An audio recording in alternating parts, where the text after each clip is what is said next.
आपका मेज़बान आसम मनेस आपकी खिदमत में हाज़िर हुआ हूँ प्रोग्राम अवामी मसैल के साथ।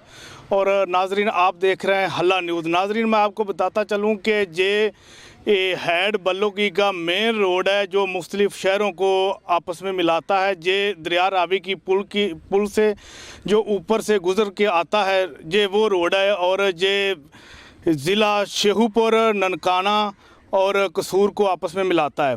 और नाजरीन, मैं आपको बताता चलूं कि अगर मेरा कैमरामैन आपको दिखा सके तो ये देखें, ये इस रोड पे कितने कितने बड़े गड्ढे हैं और ये रोड बुरी तरह टूट फूट का शिकार है। इतना बुरा हालात है इस रोड का भी कोई हालात नहीं, मोटरसाइकिल नहीं गुजर सकता। तो असी जनाब वज़ीर आला परवेज़ इलाही नूं गुजारिश करने हैं भी बराए मेहरबानी ये साइड बल्लोके वाले भाईपुर रोड ते मेहरबानी करके ते इनू तवज्जो देवें ते जल्द तो जल्द बनाए, जितनी जल्दी हो सके इनू लाजमी बनावे।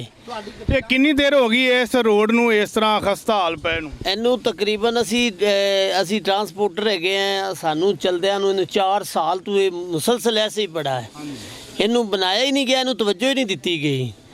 तो साड़ी ये अपील हैगी है बराए मेहरबानी इस रोड नूं जल्द तो जल्द बनाया जाए। अस्सलाम वालेकुम। वालेकुम सलाम। भाईजान, तुसी सफ़र करके आओ, कित्थों सफ़र करके आए हो? ਅਸੀਂ ਇੱਥੋਂ ਆ ਚੁੱਕੇ ਹਾਂ ਧੰਨਾ ਸਿੰਘ। हाँ, तो ये रोड ਦਾ ਕੀ ਹਾਲਾਤ? ਰੋਡ ਦਾ ਬੜਾ ਬੁਰਾ ਹਾਲਾਤ ਹੈ ਜੀ। ਤੁਸੀਂ ਚਾਹੁੰਦੇ ਹੋ ਕਿ ਬਣੇ? ਹਾਂਜੀ, ਬਣਨਾ ਚਾਹੀਦਾ ਹੈ। ਇੱਧਰ ਆਪਣੇ ਜਿਹੜੇ ਹਲਕੇ ਦੇ ਐਮਪੀਏ ਨੇ, ਐਮਐਨਏ ਸਾਹਿਬ ਨੇ, ਉਹਨਾਂ ਕਦੀ ਆ ਕੇ ਇੱਧਰ ਚੱਕਰ ਲਾਇਆ ਹੈ? ਨਹੀਂ ਜੀ, ਕੋਈ ਨਹੀਂ। ਹਾਂ, ਇਲੈਕਸ਼ਨ ਤੋਂ ਬਾਅਦ ਜਦੋਂ ਇਹ ਵੋਟ ਲੈ ਕੇ ਗਏ ਨੇ ਉਸ ਤੋਂ ਬਾਅਦ ਆਏ ਨੇ? ਨਹੀਂ ਜੀ, ਕੋਈ ਨਹੀਂ ਆਇਆ। ਅੱਛਾ, ਤੇ ਇਹ रोड बनना चाहिए है? हाँ जी, रोड बनना चाहिए। ठीक है, ओके खुदा। करते हुए राहगीरों की ज़बानी सुना कि इधर के जितने भी मकामी हुकूमती नुमाइंदे हैं उनसे गुजारिश है कि इस रोड की तरफ नज़रसानी करें।